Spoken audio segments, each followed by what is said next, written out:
Detective Jake Lawson had spent 15 years on the force, dedicating his life to justice. His reputation was unshakable until now. Framed for a murder he didn't commit, he sat alone in his cold prison cell, waiting for his trial. He had seen men in his position before, good men caught in bad situations. He just never imagined he'd be one of them. The evidence against him was overwhelming: fingerprints, security footage, and even a murder weapon found in his apartment. But Jake knew the truth: someone had set him up. He had spent his career chasing criminals, and now he was one of them. The only thing he had left in the world was Rex, his canine partner. The Belgian Malinois had been by his side for 7 years, saving his life more times than he could count. They were more than partners, they were family. And now, all Jake wanted was to see Rex one last time. After weeks of legal battles and pleading with his lawyer, the request was granted. A brief, supervised visit with Rex in the prison yard. It wasn't much, but it was enough. The day of the meeting, Jake was led outside in handcuffs. The air was crisp, the scent of autumn leaves mixing with the distant hum of the city. And then he saw him.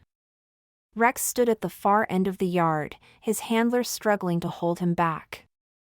But the moment their eyes met, the dog bolted, breaking free from the officer's grip.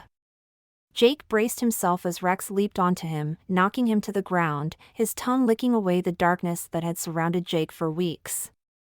"I missed you too, buddy," Jake whispered, pressing his forehead against Rex's.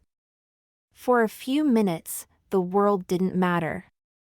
The accusations, the trial, the betrayal, it all faded. But then something unexpected happened.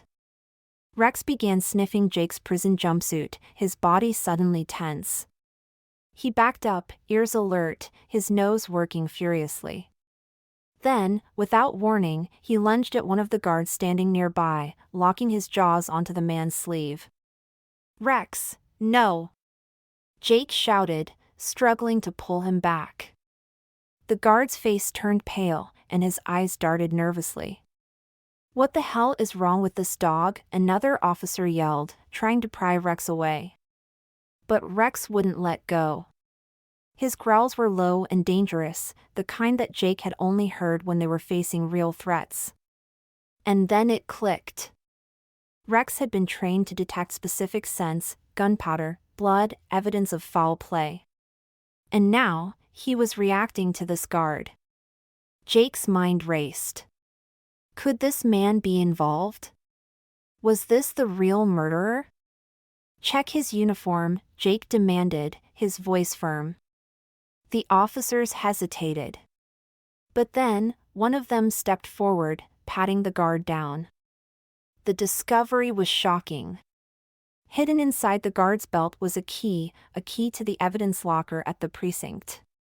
The very same locker where the murder weapon had been found. Silence fell over the yard. The guard stammered, his hands trembling as he tried to explain. But it was too late. The truth had been uncovered, and Rex had just proven what Jake had known all along: he was innocent. Within hours, the pieces fell into place. The guard had been working with a corrupt detective, planting evidence to frame Jake and cover up their own crimes. The entire department was shaken by the revelation. By nightfall, Jake was a free man. He stepped out of the police station, his heart lighter than it had been in weeks. And standing there, waiting for him, was Rex. Jake knelt down, running his fingers through the dog's fur. "You saved me again, partner."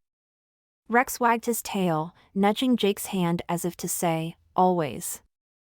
And with that, they walked off together, two partners, back where they belonged. Freedom felt surreal. Just that morning, Jake Lawson had been rotting in a cell, his entire life shattered. Now, he walked the city streets with Rex at his side, every step a reminder that he was still standing. The department had cleared his name, but the damage had been done: his reputation, his career, his trust in the system, all of it had taken a hit. But there was still one thing left to do. Jake wasn't the kind of man to let things go. He had spent years chasing criminals, and now he had a new mission, bringing down the people who had tried to destroy him. The setup. The corrupt guard, Vincent Torres, had cracked under pressure. With enough interrogation, he spilled everything. Detective Raymond Holt, one of Jake's longtime colleagues, had orchestrated the entire thing. Holt had been running a secret operation, stealing drugs and weapons from evidence, selling them back to the streets. When Jake got too close to uncovering the truth, they framed him for murder. Jake clenched his fists as he sat in his apartment, listening to the recorded confession from Torres. It wasn't enough. He needed more. That's when an idea formed. He grabbed his old police radio from the drawer, one of the few things the department hadn't confiscated. Then he looked at Rex, who sat watching him, ears perked up. "You up for one last job, buddy?" Rex's tail thumped against the floor. That was all the answer Jake needed. The sting. The plan was dangerous. Holt was still walking free, still wearing a badge, still thinking he had one. But Jake knew his weakness: greed. If Holt thought there was one last big payday, he wouldn't be able to resist. Using an old undercover contact, Jake spread the word that a large shipment of stolen evidence was being sold on the black market. He knew Holt would hear about it. And sure enough, within a day, Holt took the bait. The meet was set at an abandoned warehouse near the docks, late at night. Jake arrived first, dressed in dark clothes, with Rex by his side. He stayed hidden in the shadows, waiting. At exactly 11:30 p.m., a black SUV pulled up. Holt stepped out, flanked by two men, both dirty cops. They had no idea what was coming. "You better not be wasting my time," Holt growled, scanning the area. Jake stepped out, keeping his hands visible. "No games, Holt. Just business." Holt smirked. "You've got some nerve showing up here after everything." "Had to make a living somehow," Jake said coolly. "Framing me didn't exactly leave me with job options." Holt chuckled, but his eyes were sharp, scanning Jake for any sign of deception. "Where's the shipment?" Jake nodded toward a nearby van. "Inside." Holt motioned for one of his men to check. The guy walked over, yanked open the doors, only to find nothing but empty crates. "Boss, there's nothing here," the man called out. That's when Rex sprang into action. With lightning speed, the dog lunged, tackling Holt's man to the ground. Before the second guy could react, Jake moved. He struck fast, disarming the officer with a single blow, twisting his arm behind his back. Holt reached for his gun, but Jake had his weapon drawn first. "Don't even think about it." Holt froze, his face twisting with rage. "You set me up." "Yeah," Jake said. "Kinda like how you set me up." At that moment, sirens wailed in the distance. The backup Jake had called was closing in. Holt's eyes darted around, realizing he was trapped. "You think this is over?" Holt hissed. "You think arresting me changes anything? There are more like me out there, Lawson. You can't stop us all." Jake smirked. "Maybe not. But I stopped you." As the cops stormed the warehouse, arresting Holt and his men, Jake felt something he hadn't in a long time: justice. The aftermath. The takedown made headlines. Holt and his entire operation were exposed, and Jake's name was fully cleared. He was offered his old job back, but he declined. He had seen too much, lost too much. It was time for something new. A month later, Jake stood in front of a small office building, a sign above the door reading, "Lawson and Rex, Private Investigations." He looked down at Rex, who sat beside him, waiting. "You ready, partner?" Rex wagged his tail. Smiling, Jake pushed open the door. A new chapter was beginning. And for the first time in a long time, he was exactly where he needed to be. Life as a private investigator was different from being a cop. No more backup. No more department politics. Just Jake, Rex, and the cases that landed on their desk. Business had been slow at first, but word spread fast. People trusted Jake. After all, he was the detective who took down corrupt cops and got framed for it. His reputation made him the go-to guy for cases that others wouldn't touch. And then, one day, the case arrived that would change everything. A mysterious client. It was late afternoon when the office door swung open. A woman walked in, tall, dark-haired, mid-30s, wearing a navy blue trench coat. She had the look of someone who had been running from something for too long. Jake leaned back in his chair. "You don't look like the cheating spouse investigation type. What can I do for you?" The woman hesitated before speaking. "My name is Evelyn Carter. I need your help, and I don't know who else to trust." Jake gestured for her to sit. Rex, always watchful, moved closer, sniffing the air. Something about this woman had him on alert. Evelyn swallowed hard. "My brother, Daniel. He disappeared 2 weeks ago. The police won't investigate. They say he left on his own, but I know he wouldn't. Something happened to him." Jake studied her. "Why do you think he was taken?" Evelyn pulled a folded paper from her pocket and slid it across the desk. "Because of this." Jake unfolded it. A single sentence was typed on the page. "He found out the truth. Now he's gone." A chill ran through him. He had seen messages like this before. They never led anywhere good. "What truth?" he asked. Evelyn bit her lip. "I don't know. But whatever it was, it got him killed." Jake exhaled slowly. He had promised himself he wouldn't dive into anything dangerous again. But looking into Evelyn's desperate eyes, he already knew he wasn't walking away from this. The first clue. Jake started with the basics. He had Evelyn walk him through Daniel's life, his job, his habits, the last time they spoke. Daniel had been a journalist. A damn good one, from what Evelyn said. He had been investigating something big before he vanished, something involving city officials, police, and a construction project that had gone silent after millions of dollars disappeared. "Corrupt cops," Jake muttered. "I really need to stop running into these guys." Evelyn frowned. "You think the police were involved?" "I don't think I know," Jake said. And if Daniel was poking around, someone might have made sure he stopped asking questions. Rex suddenly let out a low growl. Jake followed the dog's gaze to the window. A black SUV was parked across the street. The same kind Holt had used before. "Stay here," Jake said, already reaching for his gun. He stepped outside, approaching the vehicle slowly. The driver, a man in a dark suit, locked eyes with Jake for a moment, then drove off without a word. Jake didn't like it. Someone was watching.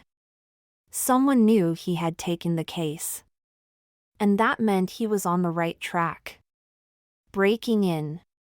That night, Jake and Rex drove to Daniel's apartment.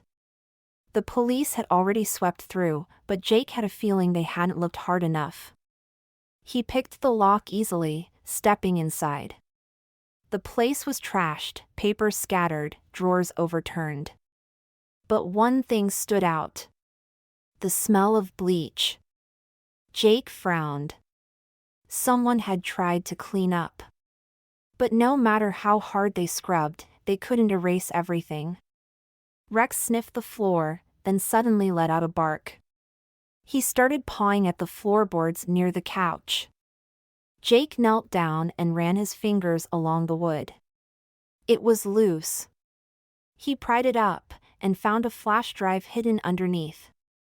"Good boy," Jake muttered, pocketing the drive. But before he could move, headlights flashed through the window. A second SUV had pulled up. And this time, they weren't just watching. Jake barely had time to duck before bullets tore through the apartment. The chase. "Go!" Jake shouted, grabbing Rex and diving through the back door. They sprinted down the alley, the sound of footsteps following close behind. Jake turned the corner and fired a warning shot into the air. The footsteps hesitated. That was all the time he needed. They reached his car. He yanked the door open, Rex jumping in just as bullets slammed into the trunk. Jake floored it, tires screeching as they sped into the night. He gripped the steering wheel tight, adrenaline pounding in his veins. Someone had just tried to kill them over a flash drive. Whatever was on it, it was worth killing for. And that meant it was worth finding out the truth. The city lights blurred past as Jake Lawson gripped the steering wheel, heart pounding. The black SUV was still behind him, headlights glaring in his rearview mirror. Whoever these guys were, they wanted him dead, and they weren't giving up easily. Rex sat in the passenger seat, ears perked, body tense. He wasn't just a dog, he was a soldier. And right now, he knew they were in trouble. "Hang on, buddy," Jake muttered, yanking the wheel. The car skidded around a corner, nearly clipping a fire hydrant. The SUV followed, closing the distance. The sound of gunfire erupted behind them, bullets punching through the back window. Jake cursed. He needed to lose them, fast. The escape. Up ahead, the street split into two paths. A straight shot onto the highway, where they'd be sitting ducks. A narrow alleyway barely big enough for his car. Jake didn't hesitate. He veered left, squeezing into the alley at full speed. Sparks flew as his side mirror scraped against the brick wall. Behind him, the SUV tried to follow. Boom! The SUV slammed into a dumpster, metal crunching, engine sputtering. Jake didn't wait to see if they recovered.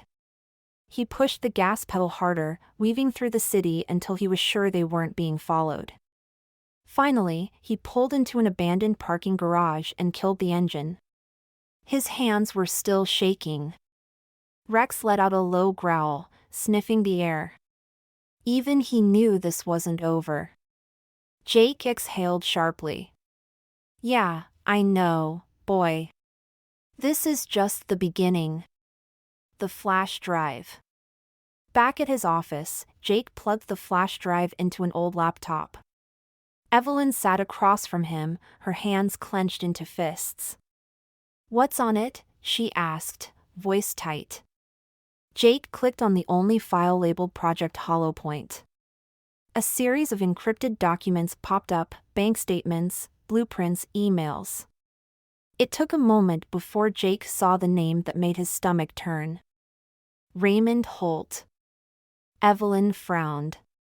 "Wait, isn't that?" "Yeah," Jake said darkly. "The same corrupt detective I put away." Holt was in prison. So why was his name tied to this? Jake scrolled further and found something worse. A list of payroll accounts. Cops. Judges. Politicians. All receiving payments from a company called HollowPoint Industries. Evelyn leaned forward. "What the hell is HollowPoint?" Jake clenched his jaw. "I don't know. But your brother found out, and it got him killed." Before Evelyn could respond, Rex let out a sharp bark. Jake's instincts kicked in. He grabbed his gun and peeked through the blinds. A dark figure stood across the street, watching. Then, just like before, a black SUV rolled up, the figure got inside, and they disappeared into the night. Jake turned to Evelyn. "We need to move. Now." Breaking into the past. There was only one place where Jake could get answers, the prison where Holt was locked up. Breaking in wasn't an option. But visiting? That, he could do. The next morning, Jake and Evelyn drove to Blackwood Federal Penitentiary.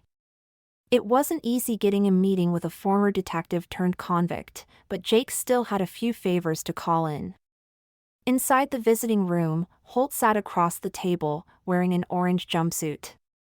Even behind bars, he still had that smug grin. Well, Holt said, leaning back. "Didn't expect to see you again so soon, Lawson." Jake slid a printout of the hollow point files across the table. "Talk." Holt glanced at the papers, then laughed. "You don't know what you've stepped into, do you?" Jake's patience was razor thin. "I know this much, you were getting paid off by a company called Hollow Point. And I know Daniel Carter got too close to it. Now he's dead." Holt's grin faded. "Listen to me, Lawson. You think I was dirty? You think I was bad? Hollow Point is bigger than you, bigger than me, bigger than the entire damn system. It's not just cops, it's senators, CEOs, military contracts. They own everything." Jake narrowed his eyes. "What do they do?" Holt exhaled slowly. "They make people disappear." Silence stretched between them. Holt leaned forward, voice low. "If you're smart, you'll walk away. Because if they know you have that flash drive, you're already dead." The setup. Jake and Evelyn left the prison in tense silence.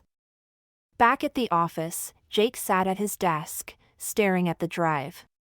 He had two choices. Go to the police, but after everything, he didn't trust the system. Dig deeper, find out what Hollow Point was really hiding. Rex whined, sensing Jake's unease. Evelyn broke the silence. "Jake, I can't lose another person I care about. If this is too dangerous, we should stop." Jake shook his head. "We're already in too deep. But we're not doing this alone." He pulled out his phone and dialed a number he hadn't used in years. After 2 rings, a voice answered. "Didn't think I'd hear from you again, Lawson." Jake smirked. "Yeah, well. I need a favor. You still got contacts in the FBI?" The man on the other end chuckled. "What the hell have you gotten yourself into this time?" Jake glanced at Rex, then at Evelyn. "Something big." The line was silent for a moment. Then, the voice on the other end let out a low sigh. "Lawson, every time you call, my life gets more complicated." Jake smirked. "Yeah, well, you owe me one, Carter." Special Agent Noah Carter had been Jake's only real ally in the FBI back when he was still on the force. He was one of the few people Jake actually trusted, and right now, trust was a rare commodity. "All right," Carter said. "Tell me what's going on." Jake hesitated for a moment, then said, "You ever heard of a company called Hollow Point Industries?" The pause on the other end was all the confirmation Jake needed. "Where the hell did you hear that name?" Carter's tone had shifted, he wasn't annoyed anymore. He was concerned. "I've got a flash drive full of files. Corrupt cops, politicians, bribes. Looks like they're running some kind of operation, and a journalist named Daniel Carter got too close. Now he's dead. And Hollow Point wants me gone too." Carter cursed under his breath. Listen to me, Lawson. If you've got that drive, you're in more danger than you realize. Hollow Point isn't just some backdoor criminal network. They're government-backed. Black ops, assassinations, money laundering, military contracts.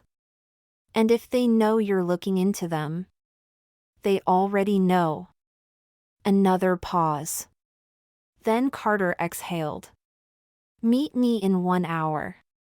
Usual spot. And bring the drive. The call ended. Jake put the phone down and turned to Evelyn, who had been listening. Who was that? She asked. The only guy I trust in the FBI. Evelyn's hands tightened into fists. And you're just going to hand over the drive? Jake shook his head. No. I'm going to find out just how deep this goes. The trap. An hour later, Jake pulled into an old parking lot on the outskirts of the city. It was a place he and Carter had used for off-the-books meetings before. No cameras. No witnesses. Just asphalt and shadows. Rex sat in the passenger seat, ears twitching. He was on edge. And Jake had learned a long time ago to trust his partner's instincts. Carter's black SUV was already parked nearby. He was leaning against it, arms crossed, watching as Jake and Evelyn approached. Where's the drive? Carter asked. Jake pulled it from his pocket but didn't hand it over. Not until I get some answers. Carter frowned. Lawson, I told you, this is bigger than anything you've dealt with before. If you don't walk away now, you won't be able to. Jake smirked. Yeah, well, I've never been good at walking away. Carter exhaled sharply, then gestured toward his car. All right. Let's go somewhere safe and talk. Jake hesitated. Rex let out a low growl. And then Jake saw it, a red dot sliding across his chest. A sniper. Get down. Jake tackled Evelyn just as a bullet whizzed past. Carter dove behind his SUV, drawing his gun. A second shot rang out, shattering Jake's rear window. This wasn't a meeting. It was an ambush. Betrayal. Jake fired 2 shots in the direction of the sniper while dragging Evelyn behind cover. Rex stayed low, eyes locked on the surrounding rooftops. Carter cursed. Damn it! They must have followed me. Jake wasn't sure if he believed that. Then, before he could react, Carter pulled his gun on Jake. Drop the drive, Lawson. Jake froze. Tell me you're joking. Carter's face was stone cold. I warned you. Hollow Point is untouchable. You were supposed to walk away. Jake's grip on his gun tightened. You set me up. Carter didn't blink. I tried to warn you. The SUV doors opened, and more men stepped out, black suits, tactical gear, silenced weapons. Jake had seconds to decide. Rex growled, muscles tensed. Evelyn looked at Jake, waiting for his move. Jake took a deep breath. Then he made his choice. He grabbed the flash drive and tossed it into the air. For a split second, everyone's eyes followed it. That was all the time Jake needed. Bang. Jake fired first, hitting Carter in the shoulder. The agent stumbled back, cursing in pain. Rex launched himself at one of the suited men, knocking him to the ground. Jake grabbed Evelyn's wrist. Run! They sprinted toward the alley as bullets ripped through the air. Behind them, the men scrambled to regroup, but Jake had the advantage. He knew these streets. Ducking into an old maintenance tunnel, they ran until the gunfire faded. Finally, they stopped, breathing hard. Evelyn looked at Jake. What the hell just happened? Jake wiped blood from a small graze on his arm. We just found out Hollow Point has the FBI on their payroll. Evelyn swallowed hard. So what do we do now? Jake glanced down at Rex, who was panting but still alert. He looked at Evelyn. Then he smirked. We bring them down. Jake Lawson had been framed, hunted, and betrayed. But he was still breathing. And as long as he was alive, Hollow Point wasn't safe. Sitting in the dimly lit hideout, a rundown apartment he used for emergencies, he spread out everything they had: the flash drive, which he had swapped with a decoy before the ambush, Carter's list of corrupt officials, and the names of every cop, judge, and politician on Hollow Point's payroll. Evelyn paced the room. We have the evidence. We know who's involved. But who the hell do we give it to? The FBI is compromised. The police are compromised. Jake leaned back in his chair. That's the problem with corruption, Evelyn. The system is built to protect itself. She clenched her fists. Then how do we win? Jake glanced at Rex, who was lying on the floor, eyes open, always watching. His partner had saved his life more times than he could count. And now, it was time to return the favor to everyone Hollow Point had buried. We don't play by their rules, Jake said. We burn their entire operation to the ground. The plan. Jake knew one thing: Hollow Point thrived in the shadows. Their power came from secrecy. So he was going to take that away from them. Step 1, expose everything. Step 2, survive long enough to see it through. Evelyn had contacts in journalism, trusted people who had worked with Daniel before his death. With her help, they compiled everything into a single, undeniable report.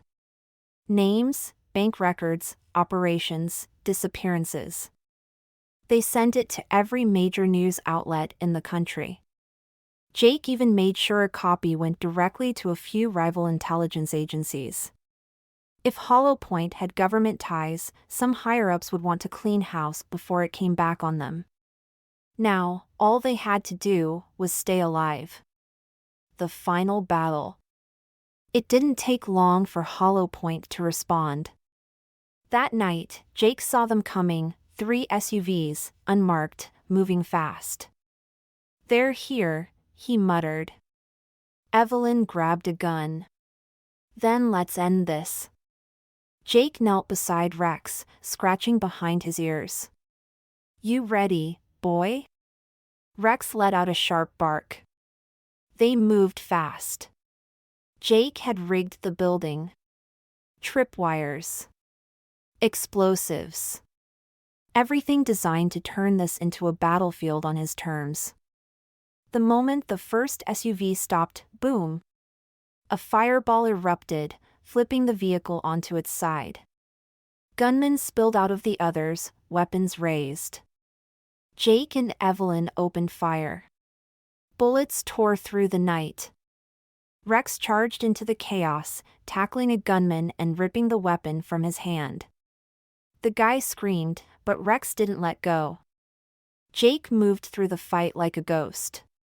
One by one, Hollow Point's men fell. But they kept coming. Then, a voice stopped everything. Enough! Jake turned. Carter. Bleeding from his shoulder wound, gun in hand, eyes burning with rage. You should have walked away, Lawson, Carter growled. Jake smirked. Yeah, I get that a lot. Carter raised his gun. Bang. A shot rang out. Carter staggered. Jake hadn't fired. It was Evelyn. Carter fell to his knees, a gunshot wound in his chest. He gasped, blood bubbling at his lips. Jake walked over, standing above him. Looks like your bosses didn't tell you, Carter, the good guys don't always lose. Carter let out a weak chuckle. You think this changes anything? Jake shook his head. No. But it changes you. He stepped back as Carter took his final breath. The battle was over. The fallout. By morning, Hollow Point was everywhere. News stations, online articles, government hearings. With their secrets exposed, the entire organization collapsed. Arrests were made. Dirty cops turned on each other. Politicians resigned. It wasn't perfect, some of the worst players vanished before they could be caught. But it was a win. And Jake would take it. One last goodbye. A week later, Jake stood outside Evelyn's apartment. She smiled. So, what now? Jake looked down at Rex, who was watching him like always. Then he smirked. Now? We do what we do best. Which is? Jake opened the passenger door of his car. We go find the next fight. Rex jumped in, tail wagging. Evelyn shook her head. You're really just gonna ride off into the sunset, huh? Jake grinned. Something like that. She leaned in and kissed his cheek. Try not to get killed, Lawson. Jake tipped his head. No promises. Then he got in, turned the engine, and pulled away, Rex at his side, the city stretching out ahead. The war wasn't over. It never would be. But as long as he had his partner, he was ready for whatever came next.